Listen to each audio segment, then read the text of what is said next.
प्रभु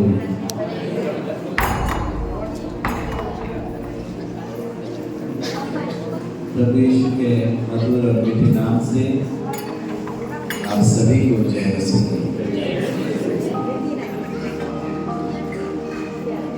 प्रभु का अभिषेक उदास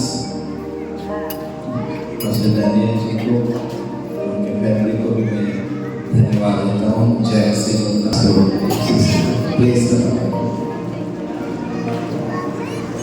आइए प्रभु का वचन पर ध्यान करेंगे। आज के मनन के लिए निकाल लेंगे रोमियो की पत्री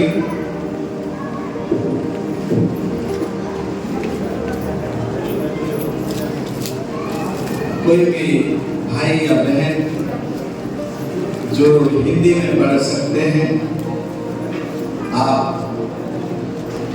मेरे साथ पढ़ने में सहायता करें। रोमियो की पत्री निकालेंगे 8 अध्याय। रोमियो की पत्री 8 अध्याय 8 पद को पढ़ेंगे। और जो शारीरिक दशा में है वे परमेश्वर को प्रसन्न नहीं कर सकते। हालेलुया। प्रभु के इस पवित्र वचन के पढ़े जाने से प्रभु हम सबको क्या दे? आशीष दे। आवाज स्पष्ट आ रहा है?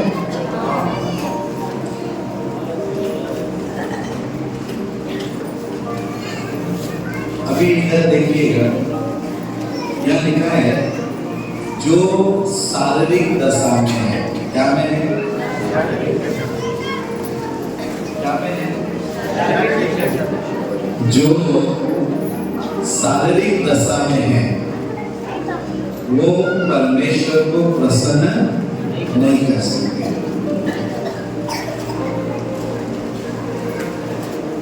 कितने लोग चाहते कि आप प्रभु को प्रसन्न करें?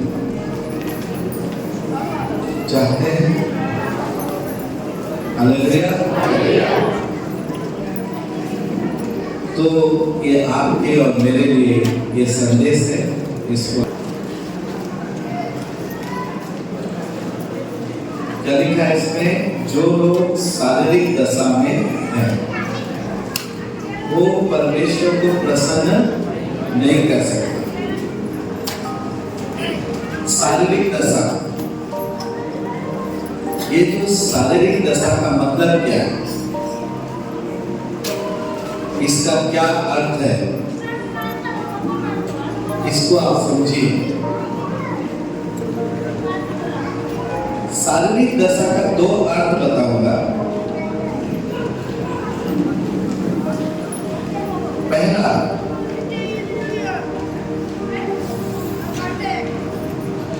जो लोग, जो भी भाई बहन जिनके बारे में, जो भी भाई बहन परमेश्वर के बिना, प्रभु के बिना जो जीवन जीते हैं, जो प्रभु के बिना जीवन जीते हैं वो क्या है? बोलिए, शारीरिक दशा में। कहां पे है?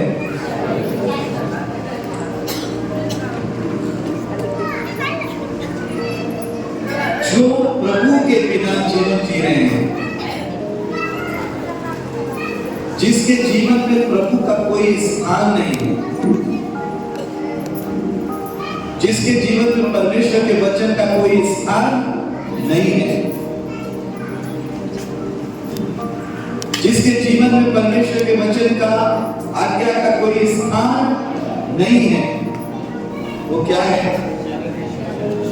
क्या है?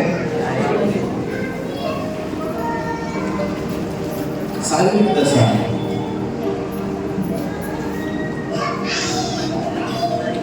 और जो शारीरिक दशा में हैं उनके जीवन में क्या परेशानी आता है? अभी इसका उल्टा ले लीजिए। जो लोग परमेश्वर के साथ जीते हैं वो क्या है? आत्मिक दशा। और जो परमेश्वर के बिना जीते हैं क्या में है? समझ में आ रहा है?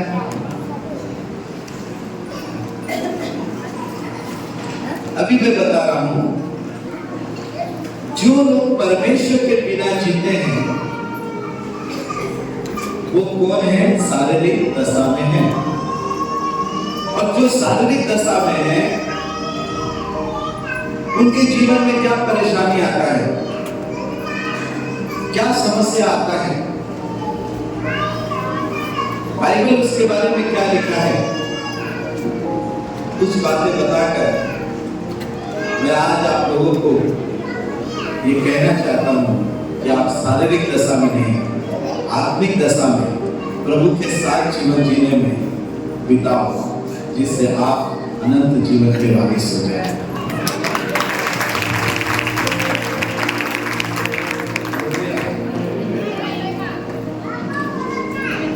मनुष्य का जो इतिहास है, पहले तो आप समझ गए ना, इधर देखिए, पहले समझ गए ना शारीरिक दशा में कौन है?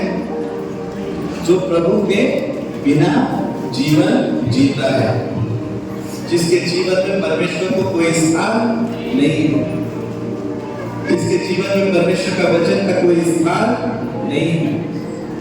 वो क्या है? बोलिए, क्या है? शारीरिक दशा। भले वो ईसाई हो सकता है, भले वो किसी चर्च का मेंबर हो सकता है, लेकिन उसके जीवन में अगर प्रभु नहीं है, उसके जीवन में प्रभु का वचन नहीं है, जिसके जीवन में प्रभु का आत्मा नहीं है, वो क्या है?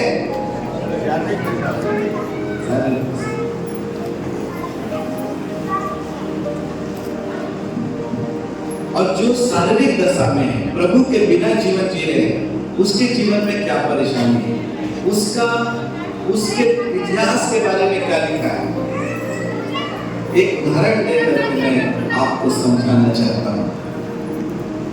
अगर आप ध्यान से सुनेंगे तब आप समझेंगे। हालेलुया। अगर आप उत्पत्ति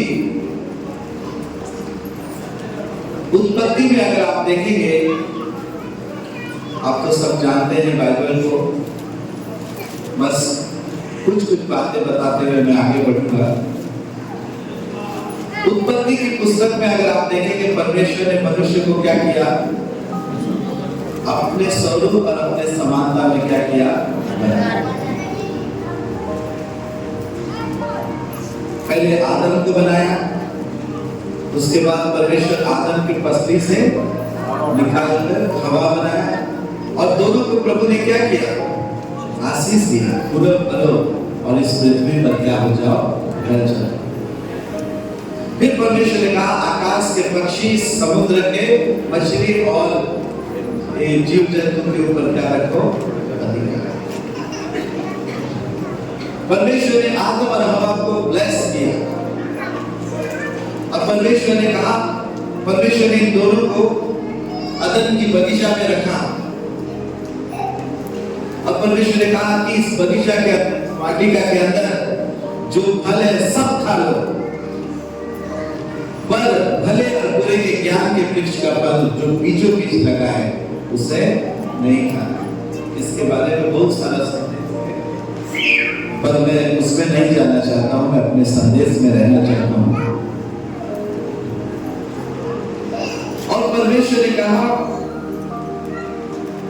जिस दिन तुम उस फल को खाओगे उस दिन तुम क्या हो जाओगे? मर जाओगे। मर जाने का मतलब ये, क्या आदम और फल खाए तो मर गए क्या? तुरंत। मृत्यु का मतलब क्या है? मृत्यु का मतलब होता है अलग हो जाना। क्या हो जाना? मृत्यु का अर्थ है अलग होना। जैसे कोई व्यक्ति मरता है तो उसका शरीर से प्राण और आत्मा क्या हो जाता है?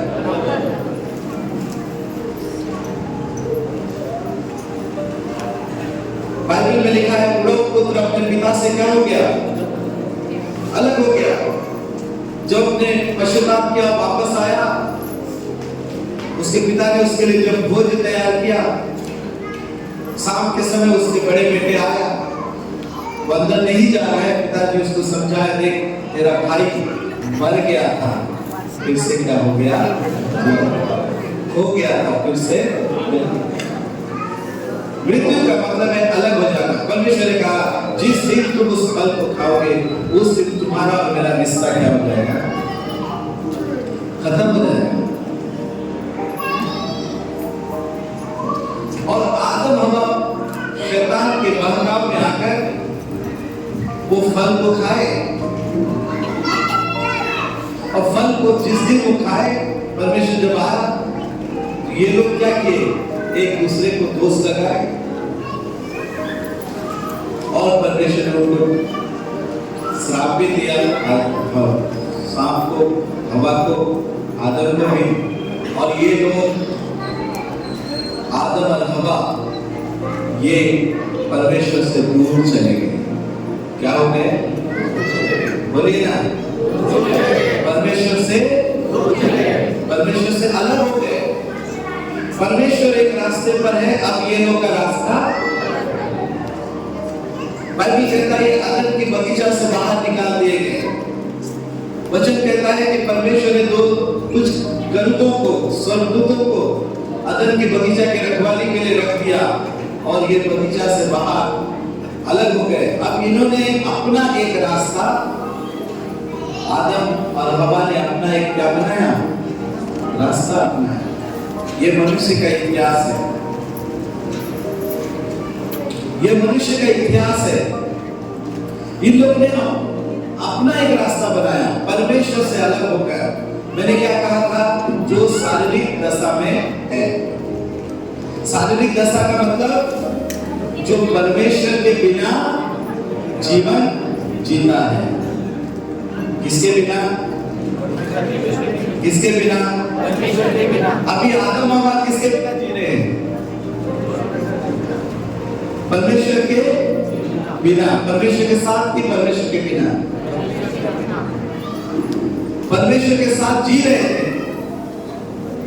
पर ये जब पाप किए, परमेश्वर के आज्ञा का उल्लंघन किए, तो ये लोग परमेश्वर से अलग हो गए, परमेश्वर के बिना जी रहे हैं।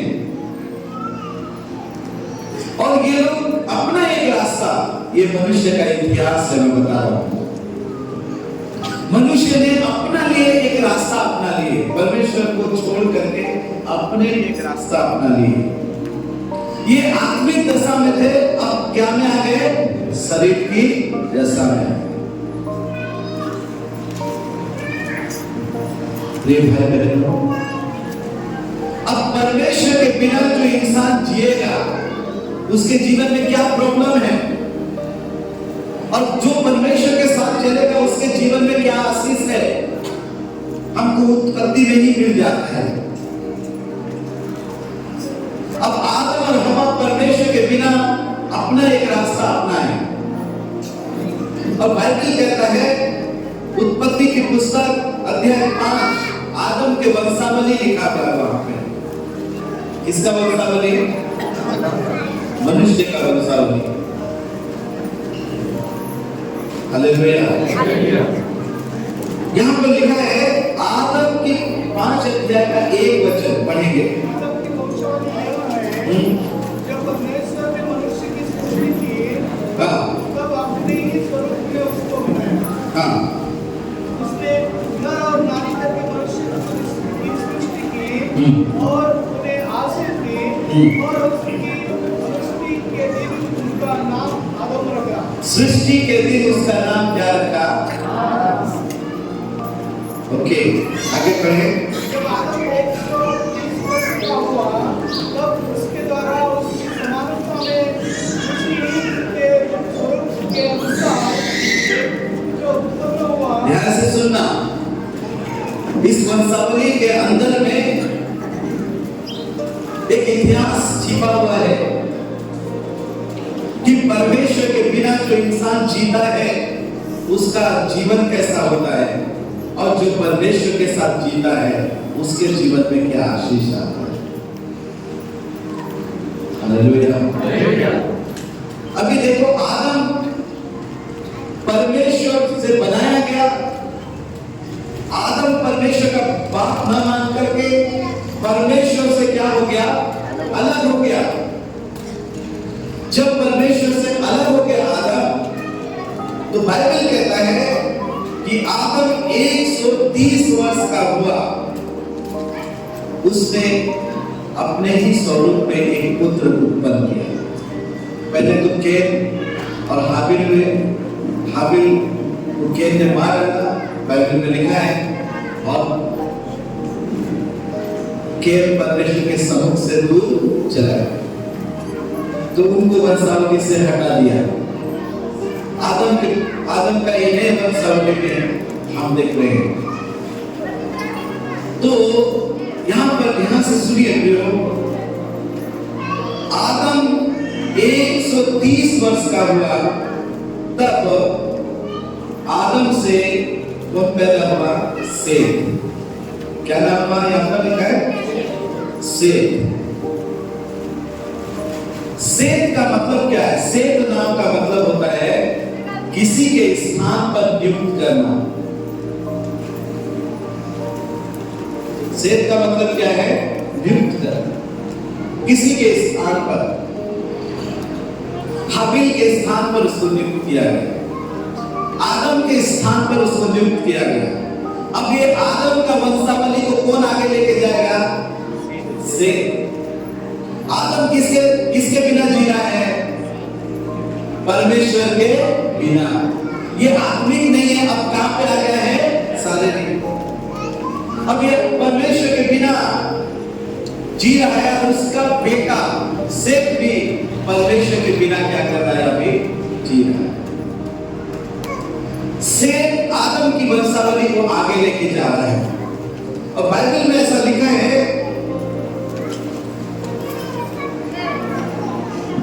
सेत के जन्म के पश्चात आदम कितना 800 वर्ष का जीवित रहा, और उसके और भी बेटे बेटियां उत्पन्न हुई। इस प्रकार आदम की कुल आयु 930 वर्ष की हुई। तब पश्चात वह मर गया। क्या हो गया? प्रभु ने बोला ना कि जिस दिन तुम उस फल को खाओगे, तुम्हारा मेरा रिश्ता क्या हो जाएगा? टूट जाएगा। अब आदम ने उस फल को खाया, हवा ने खाई, परमेश्वर से ये लोग अलग हो गए। और जब ये लोग अलग हो गए, ये आत्मिक दशा में नहीं, अब कहां पे आ गए? शरीर की दशा में। और उसने अपने बेटा बेटियां उत्पन्न हुई, और फिर उसके बाद आदम क्या हो गया? मर गया। आदम क्या हो गया? मर गया। अब देखिए यहां पर लिखा है, जब सेत 105 वर्ष का हुआ, तब उसने एनोस का क्या किया? जन्म हुआ। किसका? सेत का बेटा का नाम क्या था? कब कल से ध्यान से सुने, बातचीत ना करें, आप समझेंगे धीरे से। आदम के मरने के बाद सेत से एक बच्चा पैदा हुआ, और सेत का बेटा का नाम क्या रखा? एनोस। एनोस का मतलब क्या है? देखो, कोई भी व्यक्ति अपने बच्चे को ऐसे नाम नहीं देता है। मानते इस बात को? जब आपके घर में बच्चा जन्मता है, तो आप सोच समझ करके उसका नाम देते हैं, उस नाम का अर्थ को समझ के देते हैं। जब मुझे प्रभु ने बेटा दिया, मैंने अपने बेटे का नाम इम्मानुएल रखा, इसलिए क्योंकि इम्मानुएल का मतलब है परमेश्वर हमारे साथ है। फिर उसके बाद परमेश्वर ने और एक बेटा दिया, मैंने उसका नाम इसहाक रखा। इसहाक का मतलब है खुशी, हंसना। हालेलुया। तो सेत ने अपने पहला बेटा का नाम क्या रखा? एनोस। एनोस नाम का मतलब क्या है? अगर आप बाइबल, ये इब्रानी नाम है, क्या नाम है? इब्रानी भाषा में लिखा है। ये नाम कौन सी भाषा? इब्रानी नाम। इसका नाम का मतलब क्या? एनोस नाम का मतलब है दुर्बल। क्या? दुर्बल, नश्वर। पैदा हुआ है तो एक दिन क्या होगा? मरेगा। लाइलाज। एनोस नाम का मतलब क्या है? दुर्बल, नश्वर। पैदा हुआ है तो एक दिन क्या होगा? लाइलाज। ध्यान से सुनना, एक व्यक्ति प्रभु से अलग होकर जब जीवन जीता है तो वो दुर्बल हो जाता है, कमजोर हो जाता है, उसका कोई इलाज पैदा हुआ है तो एक दिन वो क्या होगा, मरेगा। कौन? जो प्रभु से जो शारीरिक दशा में जी रहे हैं। हेलो, आप सुन रहे हैं? एनोस नाम का मतलब होता है दुर्बल। अभी देखिए, मैं जल्दी जल्दी आगे बढ़ाना चाहता हूं वचन को। और यहां लिखा है, एनोस के जन्म के पश्चात सेत 807 वर्ष जीवित रहा और भी बेटे बेटियां उत्पन्न हुई। इस प्रकार सेत की आयु 912 वर्ष की हुई। तत्पश्चात वो क्या हो गया, मर गया। उसके बाद यहाँ लिखा है, जब एनोस 90 वर्ष का हुआ तब उसने केनान को क्या किया, जन्म दिया। क्या नाम था एनोस का बेटे का नाम? क्या नाम? उसने केनान, अपने बेटे का नाम क्या रखा? केनान। मैंने एक बार कहता हूं, हर नाम का क्या होता है, एक अर्थ होता है। एनोस ने अपने बेटे का नाम केनान रखा। केनान का मतलब क्या है? केनान नाम का मतलब होता है दुख। क्या? क्या? दुख। और ये दुख घटेगा नहीं, ये दुख क्या होगा, बढ़ जाएगा। ये आदम की वंशावली में ये इन्होंने घोषणा करी, लोग बता रहे हैं कि हम प्रभु से अलग होने के कारण हमारे जीवन में ये क्या आ रहा है, क्या परेशानी। ये आदम का ही वंशावली नहीं है, ये हर उन मनुष्य का इतिहास है जो परमेश्वर से दूर है, जो प्रभु से दूर है। जो प्रभु से दूर है वे पैदा हुए तो एक दिन मर जाएंगे, वे नश्वर हैं, उनका दुख कभी घटेगा नहीं, उनका दुख क्या हो जाएगा, बढ़ जाएगा। प्रिय भाइयों बहनों, वचन यहां पर देखिए, एनोस ने अपने बेटे का नाम केनान रखा। केनान का मतलब होता है दुख, वो घटेगा नहीं, क्या हो जाएगा। मनुष्य परमेश्वर से अलग होकर वो आत्मिक दशा से, अनंत जीवन अमरता की दशा से नासमान हो गए, शरीर में आ गए, और वो पैदा हुए तो एक दिन क्या होंगे, मर जाएंगे। उनका दुख का निराकरण नहीं होगा। आज दुनिया में पैसा है, सब कुछ है, लेकिन हर व्यक्ति के पास एक ना एक प्रॉब्लम है। उनके दुख की घटी अरबों खरबों रुपए लोगों के पास है। एक आंकड़ा में जापान का एक न्यूज में सुन रहा था, एक आंकड़ा वहां पर बता रहे थे कि जापान में सबसे ज्यादा अरबपति करोड़पति लोग आत्महत्या कर रहे हैं। और जापान के बारे में कहते हैं कि हम लोग 21वीं सदी में हैं, तो वो लोग हमसे 3 गुना आगे, वो 50वीं सदी में जी रहे हैं, फिर भी लोग मर रहे हैं। पैसे वाले लोग अपने आप को नाश कर रहे हैं। क्यों? इंसान को पैसा, धन, संपत्ति इंसान का इलाज नहीं है। इंसान का इलाज केवल और केवल परमेश्वर ही कर सकता है।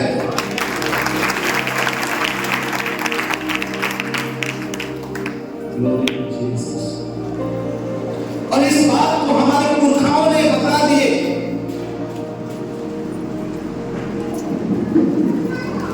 ये लोग बता रहे कि परमेश्वर से एक इंसान जब अलग होता है और शरीर की दशा में जीते हैं तो क्या होगा, वो नश्वर हो जाएंगे, वो पैदा हुए तो मर जाएंगे, और उनका दुख घटेगा नहीं, उनका दुख क्या हो जाएगा, बढ़ जाएगा, उनका कोई इलाज नहीं होगा। देखो, एनोस ने अपने बेटे का नाम क्या रखा, दुख घटेगा नहीं, क्या हो जाएगा। और वचन यहाँ पर देखिए 12 पद में, 11 पद में, इस प्रकार एनोस की कुल आयु 905 वर्ष हुई, तब पश्चात वो क्या हो गया, मर गया। अब यहां पर देखिए, जब केनान 70 वर्ष का हुआ, एनोस का बेटा केनान, ये सब बड़े घर के पहले बच्चे का वंशावली, समझ रहे हैं? जब केनान 70 वर्ष का हुआ तब उसने महलेल का जन्म हुआ। तब उससे किसका जन्म हुआ? महलेल। केनान का एक बेटा हुआ, पहला बेटा, बड़ा बेटा, और केनान ने अपने बेटे का नाम क्या रखा? क्या रखा? महलेल। ये महलेल का अर्थ क्या है? ये महलेल का अर्थ है धन्य परमेश्वर। महलेल का अर्थ क्या है? क्या है? धन्य परमेश्वर। यहां पर इसने अपने बेटे का नाम क्यों रखा? ये केनान इस बात को बता रहा है कि जब इंसान प्रभु से अलग हो जाता है, वो नश्वर हो जाता है, उसका दुख बढ़ जाता है, उसका कोई इलाज नहीं होता है, और मनुष्य जाति का एक ही इलाज कर सकता है, वो धन्य परमेश्वर ही कर सकता है। हमें परमेश्वर ही कर सकता है। हमें प्रभु परमेश्वर की आवश्यकता है। मेरे प्रियो, शास्त्र वचन हमें क्या सिखाता है? हालेलुया। उसने क्या लिखा? धन्य परमेश्वर। केनान के महलेल का मतलब क्या है? धन्य परमेश्वर। और बाइबल में लिखा है, आगे पढ़ते जाएंगे तो यहाँ पर लिखता है, जब इस प्रकार केनान की कुल आयु 910 वर्ष की हुई, तब पश्चात वो क्या हो गया? मर गया। तब महलेल 65 वर्ष का हुआ, तब उसने एरेद को क्या किया? जन्म दिया। किसको जन्म दिया? किसको? एरेद। महलेल ने अपने, ये हमारे पुरखाओं का इतिहास है, इसको आप समझिए। हालेलुया। ये सारे मानव जाति के इतिहास है, इसको आप समझिएगा। आदम से सभी जातियां उत्पन्न हुआ है, इसको समझिएगा। और वचन क्या कहता है कि महलेल जब 65 वर्ष का हुआ, तब उससे कौन पैदा हुआ? एरेद। एरेद नाम का मतलब क्या है? महलेल ने अपने बेटे का नाम एरेद क्यों रखा? एरेद नाम का मतलब क्या है? एरेद नाम का मतलब होता है नीचे आना पड़ेगा। हालेलुया। अभी देखो, इस नाम को समझिएगा। ये लोग एक संदेश दे रहे हैं, हमारे पुरखा संदेश दे रहे हैं कि जब इंसान परमेश्वर से दूर हो जाता है तो उनके जीवन में दुख बढ़ जाता है, वो नश्वर हो जाता है, और उनका कोई इलाज नहीं होता है। उनका इलाज अगर करना है तो मनुष्य की बात नहीं, कोई भी इंसान का इलाज नहीं कर पाएगा। उनका इलाज कोई कर सकता है तो वो कौन कर सकता है? धन्य परमेश्वर। वो धन्य परमेश्वर कर सकता है, और वो धन्य परमेश्वर को ऊपर से कहाँ ना पड़ेगा? जोर से बोलिए, कहाँ ना पड़ेगा? कहाँ ना पड़ेगा? स्वर्ग का परमेश्वर को कहाँ ना पड़ेगा? क्यों? ताकि मनुष्य का इलाज हो, वो नासवान दशा से अविनाशी दशा में बदल जाए। हालेलुया। वो मृत्यु से जीवन में प्रवेश करे। मृत्यु से क्या में प्रवेश करे? क्योंकि परमेश्वर इंसान को मरने के लिए नहीं, सदा जीवित रहने के लिए बनाया है।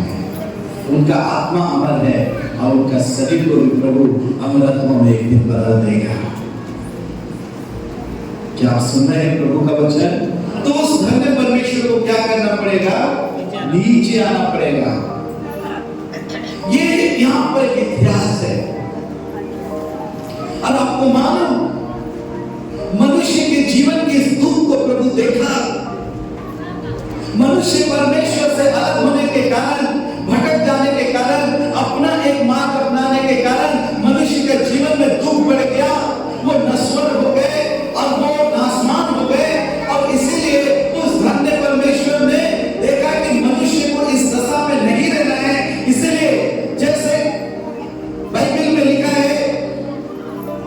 ने अपने बेटे का नाम एरेक रखा।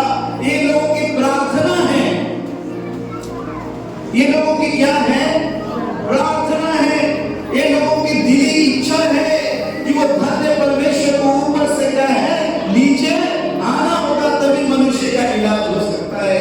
और इस बात को प्रभु ने देखा और आज से 2023 साल पहले वो धन्य परमेश्वर कुंवारी मरियम के द्वारा इस पृथ्वी पर जन्म लिया। प्रभु आपके और मेरे जैसा बनकर ये इस पृथ्वी पर जन्म लिया। क्या आप सुन रहे हैं? हालेलुया। एक वचन पढ़िए जल्दी से जल्दी, मेरे साथ आप निकालेंगे इब्रानियों की पत्री अध्याय 2 निकालिए। इब्रानियों की पत्री अध्याय 2 और वचन देखिए, तो उसका 14 पद को पढ़िए। यहां क्या लिखा है बाइबल में?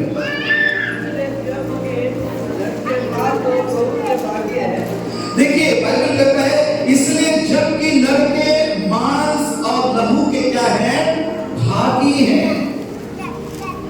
किसके? आप और मैं क्या के भागी हैं? बोलिए ना, मांस और लहू।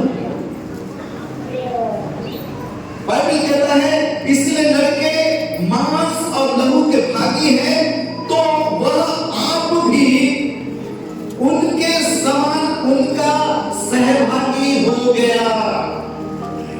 इसका मतलब है किसके बारे में लिखा है? ये प्रभु यीशु के बारे में लिखा है। वो धन्य परमेश्वर है, बोला आमीन। वो त्रिएक परमेश्वर का एक भाग है। हालेलुया।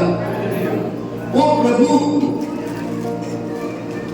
जैसे आदम की वंशावली में बताया गया कि मनुष्य प्रभु से अलग होने के कारण वो नश्वर हो गए, उनका दुख बढ़ गया, वो मृत्यु के अधीन हो गए।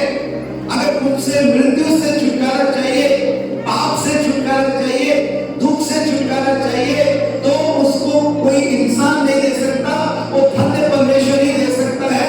और वो धन्य परमेश्वर को नीचे आना पड़ेगा। और वो प्रभु ने एरेक का प्रार्थना सुना, प्रभु ने हनोक का प्रार्थना सुना। हालेलुया। प्रभु ने महलल का प्रार्थना सुना। और आज से 2023 साल पहले, 24 साल पहले प्रभु इस पृथ्वी पर आ गया, कुंवारी मरियम से जन्म लिया। और बाइबल कहता है कि जबकि नर के मांस और लहू के भागी हैं, तो आप भी उनके समान यानी हमारे जैसा प्रभु यीशु बन गया। आमीन।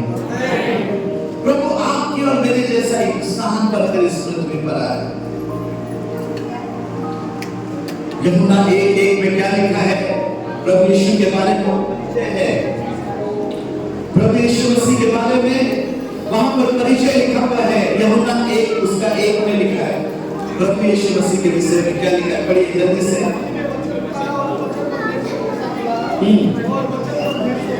आदि में क्या था? वचन था। ये प्रभु यीशु के बारे में है। आदि में, इससे पहले कि आकाश और पृथ्वी हो, इससे पहले कि सूर्य चंद्रमा हो, प्रारंभ में परमेश्वर और उसका वचन था। बोला आमीन। बाइबल कहता है कि आदि में वचन था और वचन परमेश्वर के साथ था। हाँ, क्या लिखा है? और वचन परमेश्वर था। आगे पढ़िए। यही आदि में परमेश्वर के साथ था। और यही आदि में किसके साथ था?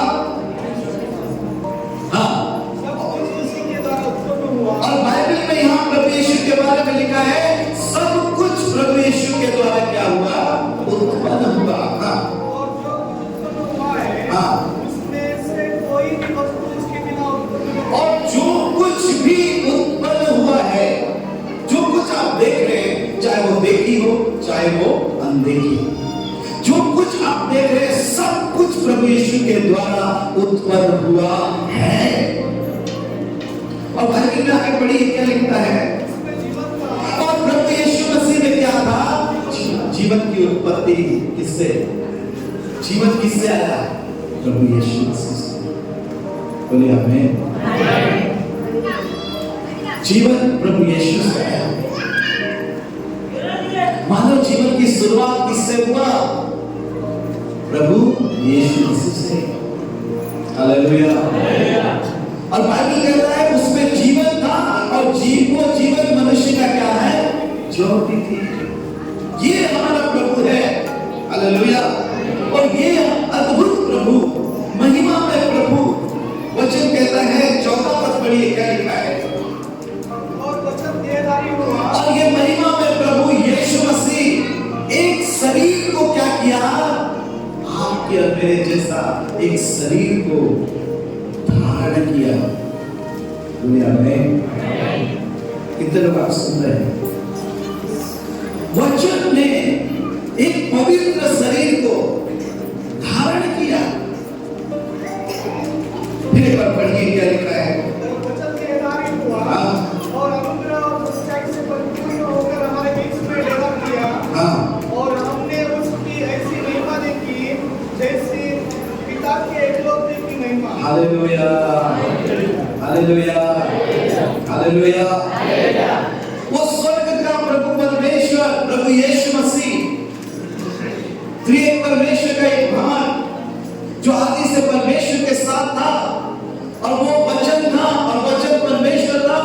वो पिता में से निकलकर आपके और मेरे जैसा मनुष्य बनकर इस पृथ्वी पर आया। हालेलुया। आपके और मेरे जैसा शरीर को प्रभु यीशु मसीह ने क्या किया? धारण किया। क्यों प्रभु यीशु मसीह उस शरीर को धारण किया? वो तो महिमा में परमेश्वर है, वो आदि अनंत है। बोला आमीन।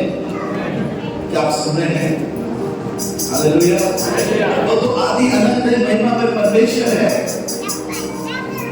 उसने क्यों एक शरीर को धारण करके इस पृथ्वी पर जन्म लिया? बाइबल कहता है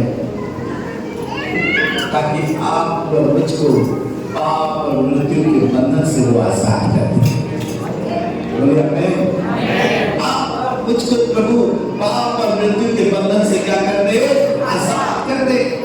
देखिएगा इब्रानियों की पत्री अध्याय 2 में फिर वापस आए और क्या लिखा है? 2 का 14 वचन में पढ़ें,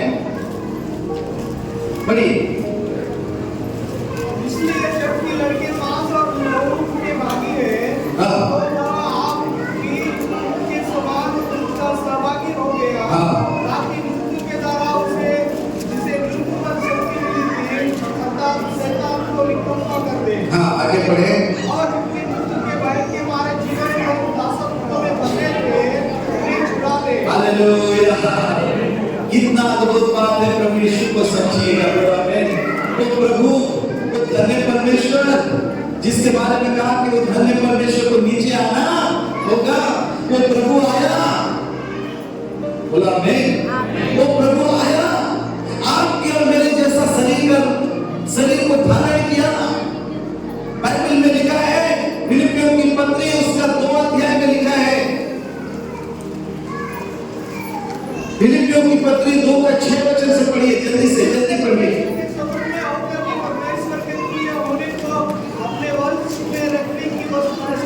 देखो बाइबल में क्या लिखा है प्रभु यीशु के बारे में? वह परमेश्वर के स्वरूप में होने पर भी अपने आप को परमेश्वर के तुल्य ना समझा। एक परमेश्वर के पास क्या विशेष गुण होता है? परमेश्वर के पास क्या विशेष गुण होता है? मैं बताना चाहता हूं।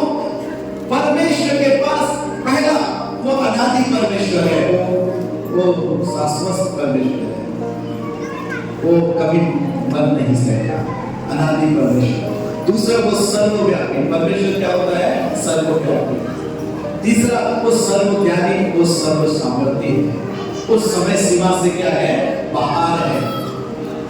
वो एक ही समय में सब जगह उपस्थित रह सकता है।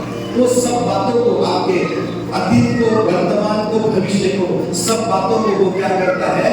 जानता है। वो प्रभु अपने ईश्वरीय गुण को, अपने ईश्वरीय महिमा को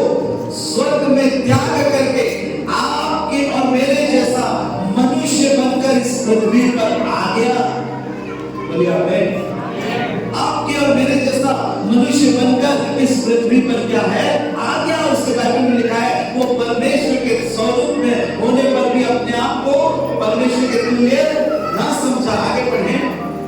अपने वंश में रखने की वस्तु में समझा, हाँ। वरन अपने आप को ऐसा शून्य कर दिया। वो प्रभु महिमा में प्रभु यीशु मसीह अपने आप को क्या कर दिया, ऐसा शून्य कर दिया। हाँ। और दास का स्वरूप धारण किया, हाँ। और मनुष्य की समानता में हो गया। हालेलुया। वो दास का स्वरूप धारण किया। प्रभु यीशु मसीह क्या का स्वरूप धारण किया, दास का स्वरूप धारण किया और आपके और मेरे समानता में होकर इस पृथ्वी पर आ गया। इसलिए तो प्रभु यीशु कहता है मैं सेवा करवाने नहीं, मैं सेवा करने आया हूं। बोलो हालेलुया। प्रभु यीशु कहता है मैं सेवा करवाने नहीं, मैं सेवा।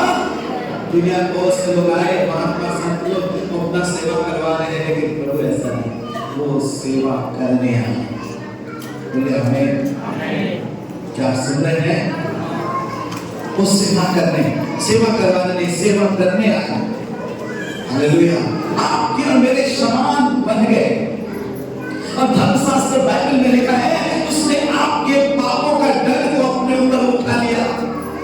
कुलसियों की पत्री 2:14 में लिखा है कि आपके श्रापों को प्रभु अपने ऊपर क्या कर लिया, उठा लिया। और वचन कहता है कि आपके विरोध में लिखी हुई हर एक बातें, आपके विरोध में लिखी हुई हर एक श्राप को प्रभु यीशु मसीह अपने ऊपर लेकर के क्रूस पर उस सारे श्राप को अपने लहू के द्वारा निकाल दिया, निकाल दिया। हालेलुया। आप कभी नहीं बोल सकते कि साहब मेरे इस क्या बोलते हैं, मेरे किस्मत में शायद यही लिखा है, ऐसा आप नहीं बोल सकते क्योंकि प्रभु ने आपका किस्मत बदल दिया है। आपके विरोध में उठने वाले हर एक श्राप को, आपके विरोध में उठने वाले हर एक श्राप को, पाप को, उस पाप का न्याय को प्रभु क्रूस पर लेकर के उसको दंडित करके मिटा दिया। और बाइबल कहता है कि प्रभु यीशु मसीह ने आपके मृत्यु को भी अपने ऊपर ले ली। क्या मैं सही बोल रहा हूं? हालेलुया।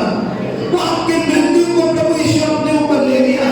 और वचन कहता है जैसे हमने इब्रानियों की पत्री में लिखा है, हम पढ़ते हैं कि प्रभु ने मृत्यु के ऊपर जो जिसको शक्ति थी अर्थात शैतान को, जो पाप के द्वारा मनुष्य के ऊपर राज्य कर रहा था और मृत्यु के द्वारा भी, उस शक्ति को, शैतान को क्रूस पर प्रभु यीशु मसीह हरा दिया, उसको निकम्मा कर दिया। निकम्मा के लिए एक ग्रीक शब्द आता है बाइबल में, उसको बोलते हैं काटानगियो। इसका मतलब है पूरी तरह से चकनाचूर कर दिया। आज शैतान के पास कोई भी ताकत नहीं है, वो क्रूस पर हरा दिया। Praise the Lord. हालेलुया। क्रूस पर सारा श्राप हरा दिया गया है। क्रूस पर हर प्रकार की बीमारी हरा दिया गया है। क्रूस पर शैतान हरा दिया गया है। बोलो आमीन। कितने लोग सुन रहे प्रभु के वचन? Hallelujah, hallelujah. क्रूस पर आपका जितना श्राप है क्रूस पर चढ़ दिया गया है। बोलो आमीन। हेलो कलीसिया, आप सुन रहे हैं? बोले हालेलुया। क्रूस पर प्रभु यीशु ने आपके पाप का दर्द को सह लिया, आपके बीमारी को सह लिया, आपके श्राप को सह लिया, आपके मृत्यु को ले लिया। और बाइबल कहता है क्रूस पर प्रभु मरा, उसको गाड़ा गया। और बाइबल में लिखा है तीसरे दिन प्रभु यीशु मसीह मुर्दों में से जी उठा। तीसरे दिन प्रभु यीशु मसीह मुर्दों में से जी उठा। और जब प्रभु यीशु मसीह जी उठा तो हमको मृत्यु के दासत्व से बाहर निकाल दिया। बोले आमीन। हम मृत्यु के दासत्व में नहीं है अभी। मृत्यु के दासत्व से मन को बाहर निकाल दिया। और वो प्रभु कहता है कि जो मुझ पर विश्वास करता है वो मर भी जाएगा तो भी क्या होगा, जिएगा। बोलो हालेलुया।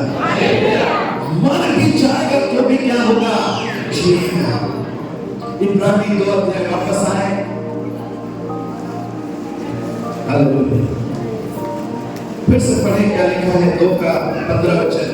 और मृत्यु के भय के मारे जीवन को पापों में फंसे थे, हाँ। हमें छुड़ा है, हाँ। क्योंकि वहाँ तो सच्ची को नहीं वरन इस्राएल की वंश को संभालता है। हालेलुया।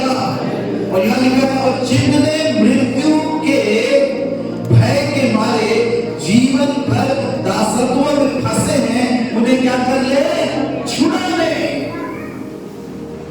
प्रभु ने क्रूस पर शैतान को हराया, क्रूस पर मृत्यु को हराया, और प्रभु बढ़ा और तीसरे दिन मुर्दों में से क्या हुआ, जी उठा।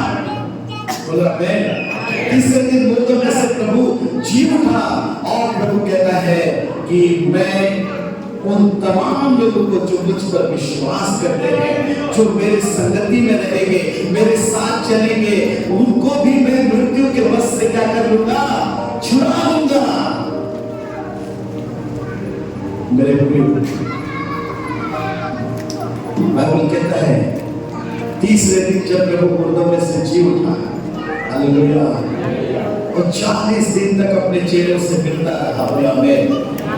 कितने दिन? 40 दिन तक प्रभु अपने चेलों से मिलता रहा। और 40 दिन से मिलने के बाद प्रभु यीशु मसीह ने जैतून पहाड़ पर, इस्राएल के यरूशलेम के पूर्व दिशा में पहाड़ है, जैतून पहाड़, हालेलुया, उस पहाड़ पर खड़ा होकर प्रभु ने चेलों को आज्ञा दिया, देखो स्वर्ग और पृथ्वी का सारा अधिकार मुझे दिया गया है, तुम जाकर क्या करो, मेरे गवाही दो, मेरे बारे में बताओ, मेरी शिक्षा को, जो विश्वास करे उन्हें बपतिस्मा दो। हालेलुया। और देखो मैं जगत के अंत तक सदा तुम्हारे साथ रहूंगा। हालेलुया। और प्रभु का दास ने भी एक पाठ को चुन के रखे थे कि प्रभु ने अपने चेलों को एक बात कहे कि मैं अपने पिता के पास जाता हूँ और जगह तैयार करने के लिए जाता हूँ, और जब जगह तैयार होगा तो मैं आऊंगा और तुम्हें लेकर ले जाऊंगा, और जहां मैं रहूंगा वहां तुम भी रहोगे। ये बड़ी बड़ी वादा प्रभु की है। और बाइबल कहता है कि प्रभु ऐसा वादा करके स्वर्ग चले गए, आमीन, ऊपर उठा लिए गए।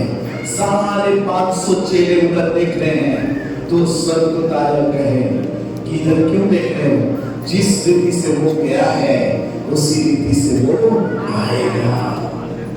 बाइबल में लिखा है जब प्रभु आएगा तूरी फूकी जाएगी, आमीन, तूरी फूकी जाएगी।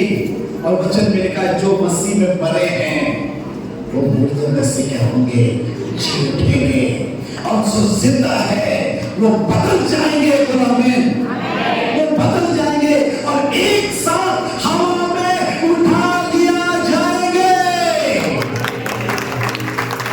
एक साथ हवा में उठा लिया जाएंगे। ये प्रभु का योजना है। एक साथ हवा में उठा लिए जाएंगे। मेरे प्रियो, अब आपको चुनाव करना है। प्रभु ने इतनी बड़ी आशीष रख दिया, इतना बड़ा योजना रख दिया कि वो आने वाला है, मरे हुए लोग फिर से क्या होंगे, जी उठेंगे। अब आपको चुनाव करना है कि आप शरीर में जियोगे या प्रभु के साथ जियोगे। आमीन, हालेलुया, हालेलुया। बाइबल कहता है कि परमेश्वर ने अपने इकलौता पुत्र को इसलिए दिया ताकि लोग जीवन पाए, उस पर विश्वास करें और अनंत जीवन पाए। आप किसके साथ जियोगे, ये प्लान प्रभु ने रख दिया, ये योजना प्रभु ने रख दिया। परमेश्वर ने मानव जाति का इलाज करके उसकी आशीषों को प्रभु ने आपके और मेरे सामने रख दिया। आप उस शरीर की दशा में नहीं, आपको आत्मिक दशा में अर्थात प्रभु के साथ जीना है। कितने लोग आप समझ गए प्रभु का वचन? जो प्रभु के साथ चलना है, प्रभु के साथ जीवन जीना है, और जो लोग प्रभु के साथ जिएंगे वो मरेंगे नहीं, उठा लिए जाएंगे।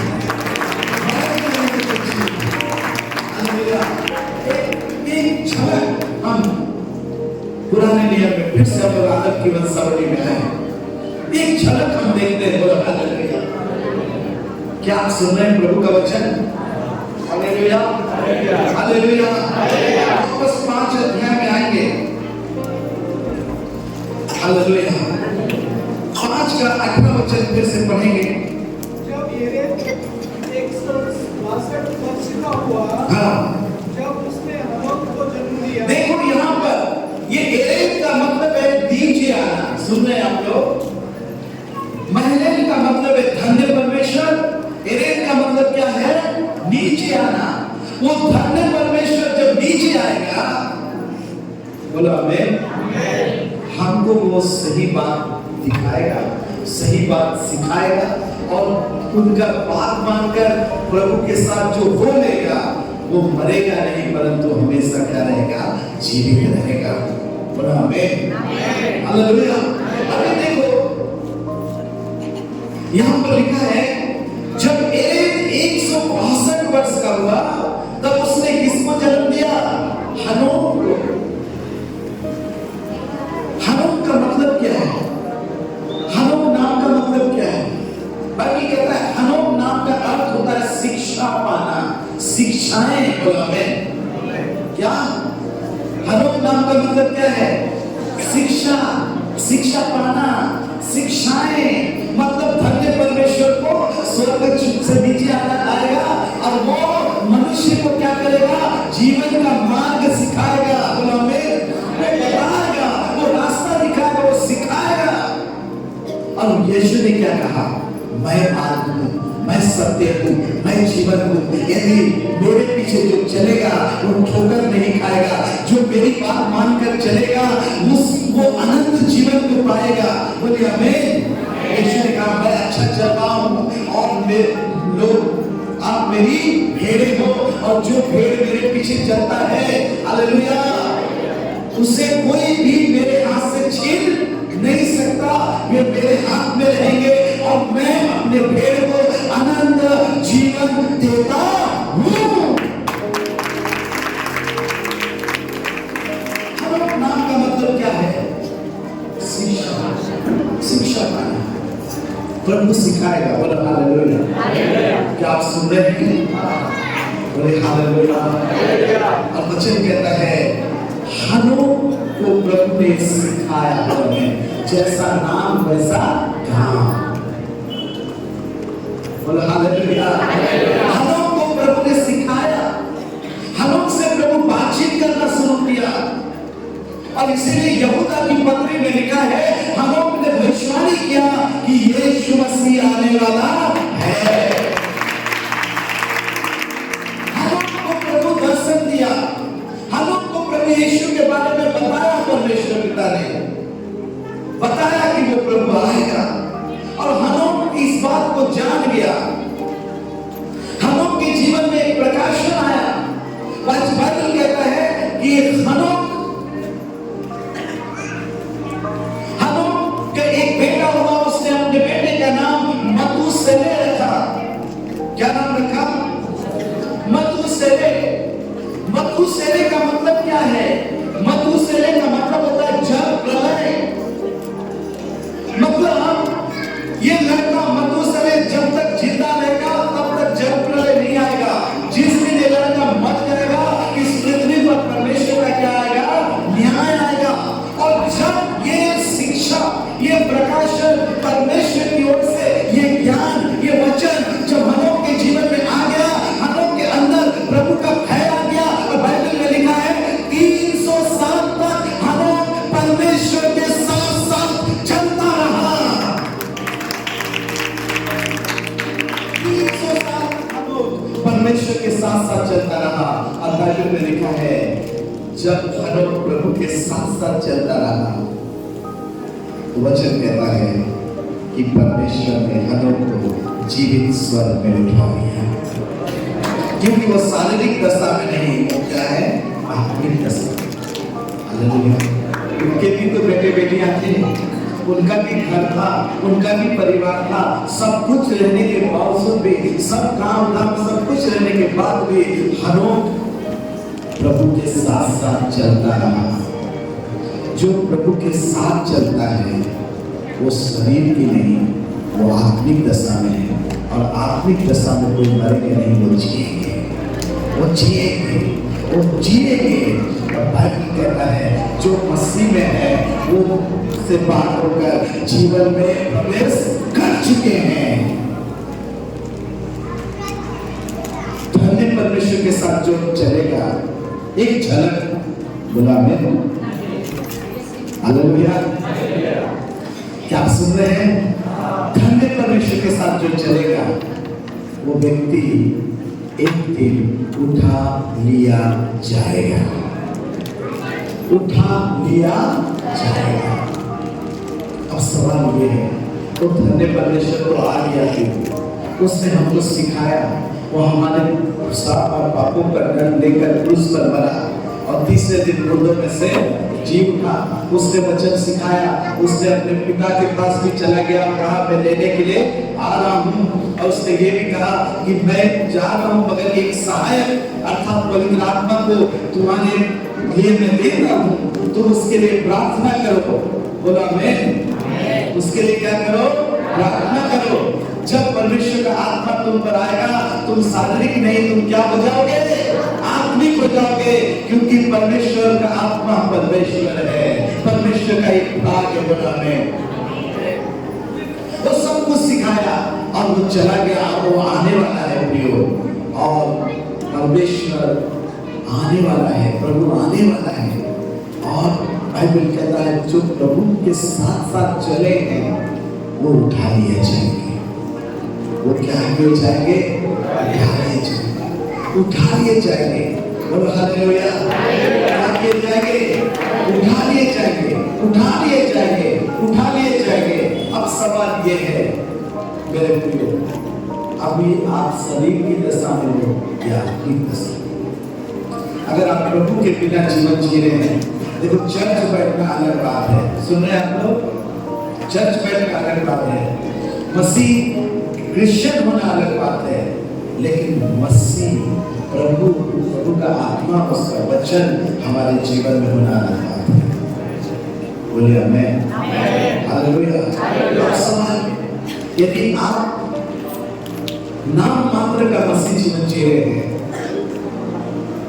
आपके जीवन में प्रभु कोई स्थान नहीं है, तो आप शरीर की दशा में हैं, और आप हनोक के समान एक दिन उठा लिए नहीं जाएंगे। और बाइबल में लिखा है कि हनोक ने अपने बेटे का नाम मथुसेलह रखा। इसका मतलब इस पृथ्वी पर क्या आया? न्याय आया। ये पहले जो घटा फिर दोबारा घटेगा। बोला आमीन, हालेलुया। बाइबल कहता है जब प्रभु आएगा, अपने लोगों को उठा लेके जाएगा, तब वचन में लिखा है कि इस पृथ्वी पर क्या होगा? न्याय आएगा। जैसे पहले युग में न्याय आया, इस युग में भी क्या आएगा? न्याय आएगा। उस समय जल प्रलय हुआ, सारी मानव जाति के ऊपर न्याय आया, लेकिन इस समय जल प्रलय नहीं होगा। वचन बताता है, पहला पत्रस और दूसरा पत्रस को पढ़ेंगे तो लिखा है ये पृथ्वी आग में जलाया जाएगा। क्या में जलाया जाएगा? आग में। आप सुन रहे हैं प्रभु का वचन? आज सारा दुनिया आग में है। ऐसे ऐसे बम बने हुए हैं जिसको हम सोच भी। आज न्यूज खोल के देखिए, एक देश दूसरे देश के ऊपर क्या कर रहा है?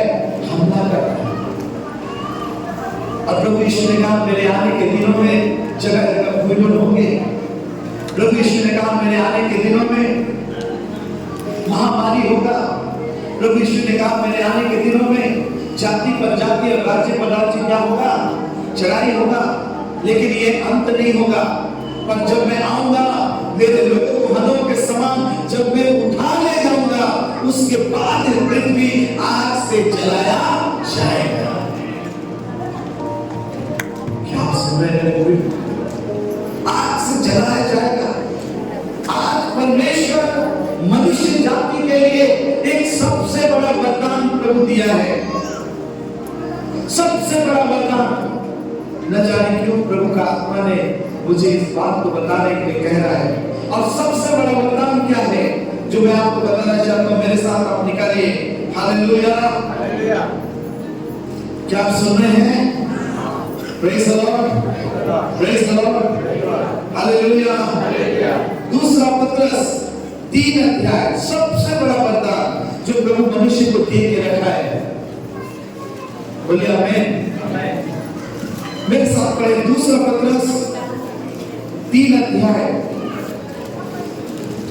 उसके 6वां वचन से पढ़ते जाए। क्या लिखा है? इन्हीं के द्वारा उस युग का जगत हाँ। में डूबकर नाश हो गया। हाँ।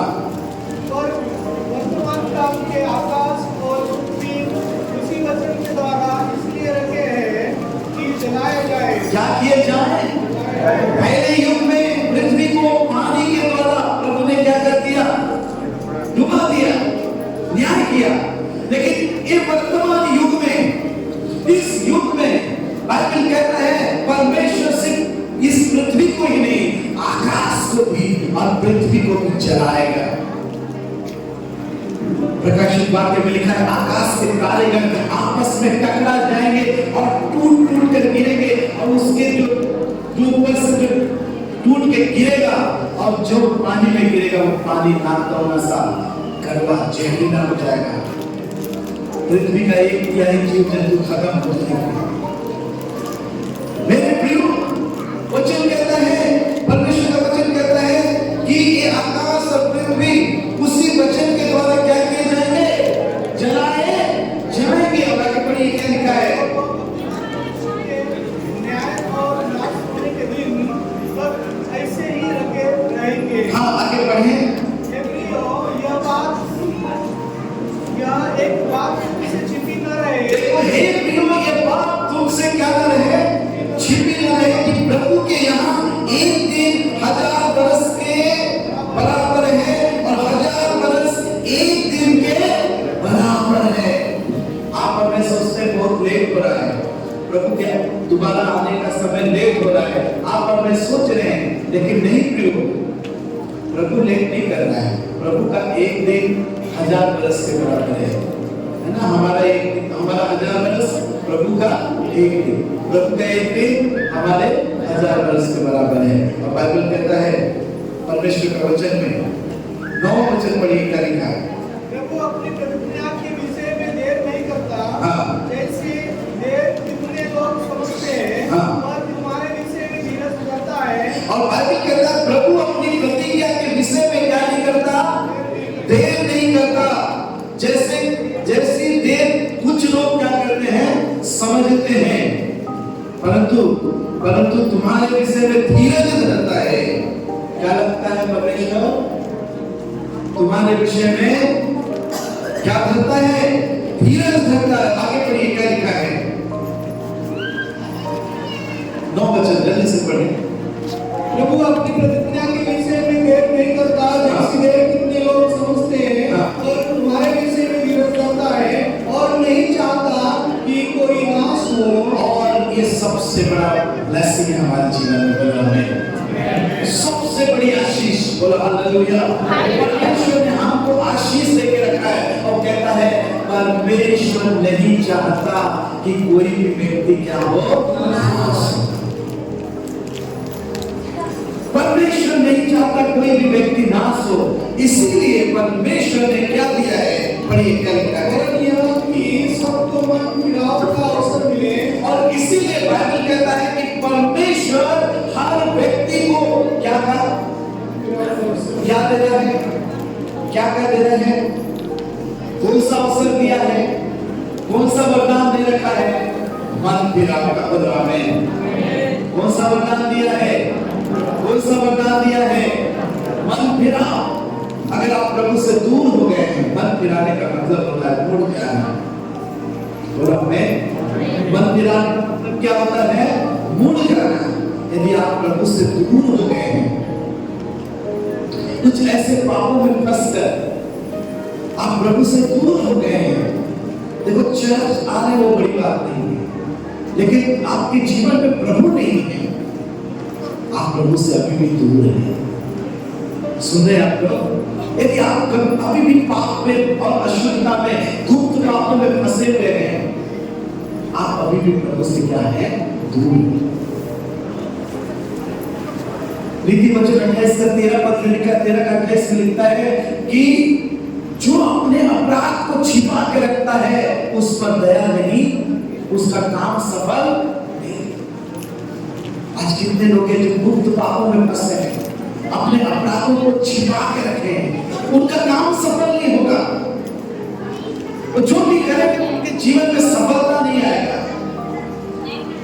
बाइबल में लिखा है पर जो उसको मानकर छोड़ देगा उस पर दया की जाएगी। हालेलुया। जो अपने पापों को मानकर छोड़ देगा, परमेश्वर उस पर दया करेगा। परमेश्वर आज हर व्यक्ति को एक मन फिराव का अवसर दिया है कि हम प्रभु से दूर होकर अगर जाएंगे, हम नश्वर हो जाएंगे, हमारा दुख बढ़ जाएगा, हम पैदा हुए एक दिन क्या हो जाएंगे, हमारा दुख बढ़ जाएगा। पर हम अपने पापों से पश्चाताप करके शरीर की दशा से निकलकर आत्मिक दशा में यानी परमेश्वर की उपस्थिति में आ जाए, अपने मन मिलाते हुए प्रभु के पास आ जाए और कहे प्रभु तू मेरे पापों को क्षमा कर, मेरे जीवन में प्रभु कर, और क्रूस से बहता हुआ लहू से मुझे धोकर क्या कर, पवित्र कर। हालेलुया। मेरे जीवन में ये पाप है जो मैंने छिपा के रखा, प्रभु मेरे पाप को तू क्या कर, क्षमा कर, मुझ पर दया कर, मुझे अपना बना ले, मुझे अपना बना ले। और बाइबल कहता है प्रभु आपको अपना बना लेगा। और वचन लिखा है क्या तुम नहीं जानते कि तुम परमेश्वर का मंदिर हो और परमेश्वर का तुम में क्या करेगा, वास करेगा। प्रभु आपको अपना बना लेगा। एक बार मौका है, अपने आप को जांचो। हालेलुया। मैं एक मसीह परिवार में पैदा हुआ, मैं एक मसीह परिवार में पैदा हुआ, लेकिन मसीह परिवार में पैदा जरूर हुआ, लेकिन मैं मसीह को नहीं जानता। प्रभु से अलग जीवन जीता था, नशे में जीता था, पापों में जीता था। और एक दिन मैं अपने दोस्तों के साथ इतना ज्यादा नशा किया हुआ था, इतना शराब पिया हुआ था, और एक शाम के समय बारिश हो रहा था और मैं बड़ा सा नाला में गिर गया, पूरा नाला में पड़ा हुआ था। बड़े मुश्किल से मैं नाली से बाहर निकला। मेरे नाक से और मुंह से उल्टियां हो रही थी, पूरा ठंड के कारण शरीर सिकुड़ गया था, सांस नहीं ले पा रहा था। कितने लोग आए गए, किसी ने भी ध्यान नहीं दिया। पर एक भाई जो प्रभु का दास भाई जीवन करके अभी वो दुनिया में नहीं है, वो प्रभु के पास चला गया। भाई जीवन उधर से गुजर रहे थे, उधर से गुजर रहे थे। उसने मुझे देखा और बोला ये तो मेरे साथ में पढ़ने वाला भाई इस हालत में रहेगा तो कैसे होगा। उसने मुझे अपने कांधे पर उठा करके घर की ओर लेके गया। उस समय नया नया मेरा शादी हो चुका था। जब घर में लेके गए, मेरे माता पिता बेटी रोने लगे, मुझे कपड़ा बदल दिए, नहलाए और रात भर मेरी पत्नी सरसों के तेल से मालिश की। और जब मैं सुबह उठा, मैं अपनी पत्नी से पूछा मुझे कौन लेकर आए। मेरी पत्नी ने कहा कि भाई जीवन लेकर आए। मैं घर से बाहर निकला, भाई जीवन के घर गया उनको धन्यवाद देने के लिए। वो भाई सोया हुआ था, मैं उनको उठाया, मैंने कहा भाई धन्यवाद, आपने मेरा जान बचाया। और मैं तो धन्यवाद दिया और धन्यवाद देकर के बाहर निकल रहा था। उनके पापा आंगन में बैठ के पेपर पढ़ रहे थे और मैंने कहा अंकल मैं जा रहा हूँ, जा रहा था तो वो अंकल रोके, बोले बेटा एक बात कहूं। मैंने कहा हाँ बोले। उन्होंने कहा हम तो अन्य जाति में से प्रभु को ग्रहण किए और सारे पापों से प्रभु को छुड़ाया। आप मसीह होकर आपका जीवन ऐसा है, आप मसीह को जानते नहीं, आप प्रभु का लोग होकर के आप नशे में पड़े, पाप में पड़े, आपका जीवन कैसा जी रहे हैं, आप प्रभु को नहीं जानते। एक मौका है कि आप प्रभु को अच्छे से जान जाओ। उन्होंने ऐसी बोले। मैं ये बात को सुन करके घर आया, सोचता रहा हालेलुया, सोचता रहा कि क्यों ऐसा मुझे। मैं सोचता रहा ईसाई होना अलग बात है, मसीह हमारे अंदर होना अलग बात है। हालेलुया, सोचता रहा। उसके दूसरे दिन शुक्रवार का दिन था, शुक्रवार का दिन था। मेरे पिताजी को अचानक हार्ट में प्रॉब्लम आ गया। डॉक्टर भी बोल दिए थे कि मुश्किल से 6 महीना और बचेगा, और अचानक उनका दर्द बढ़ गया, और दर्द बढ़ गया, और हम सब उसके लिए रोने लगे। तब प्रभु परमेश्वर मुझे डायरेक्ट बात की और बोला बेटा मेरे पास आ, मैं तेरा चंगा करने वाला परमेश्वर।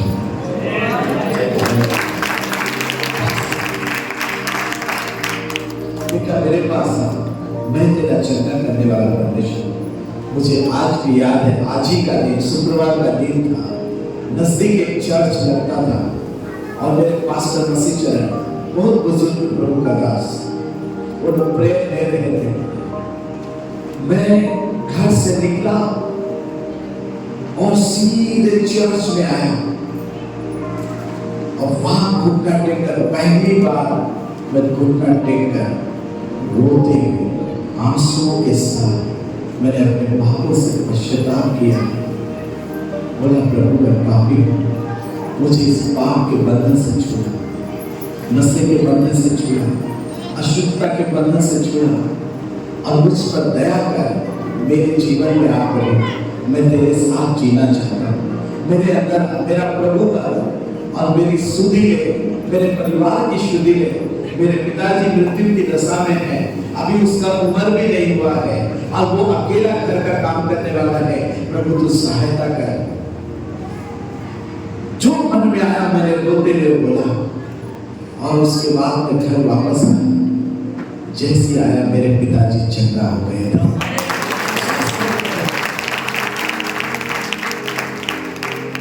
और लगभग 25 साल प्रभु उसका आयु को बढ़ा दिया उन्होंने।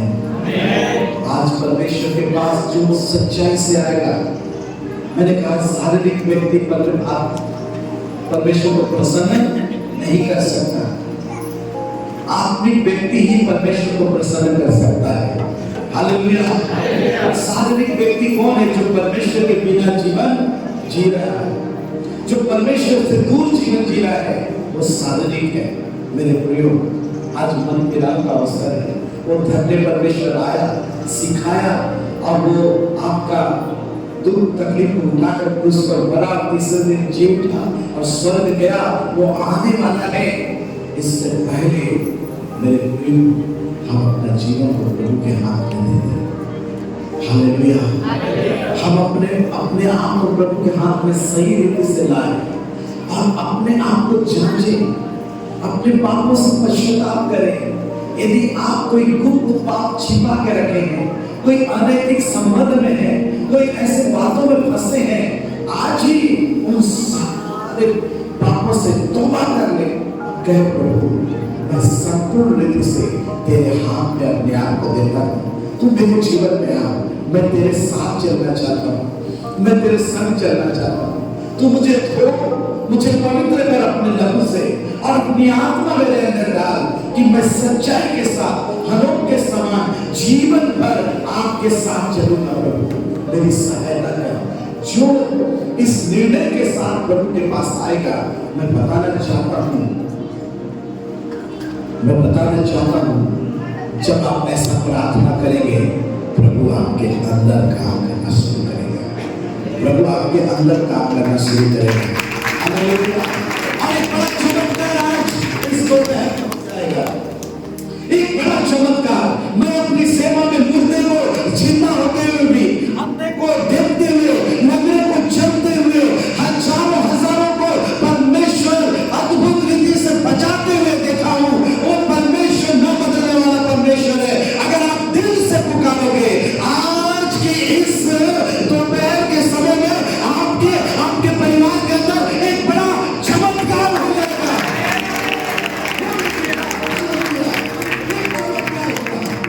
जो काम नहीं बना है वो काम हो जाएगा। बोला में हालेलुया।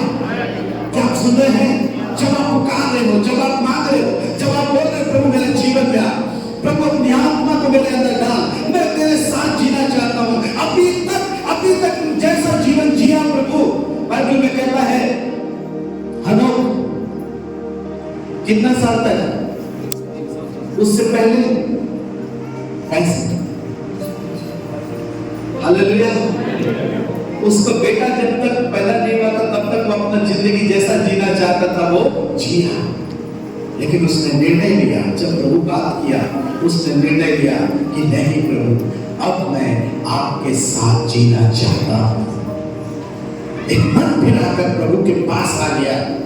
आज मेरे प्रियो के पास हालेलुया एक सच्चे रूप से आ जाओ, एक गंभीरता के साथ आ जाओ, उसको थाम लो। अब कहो प्रभु मैं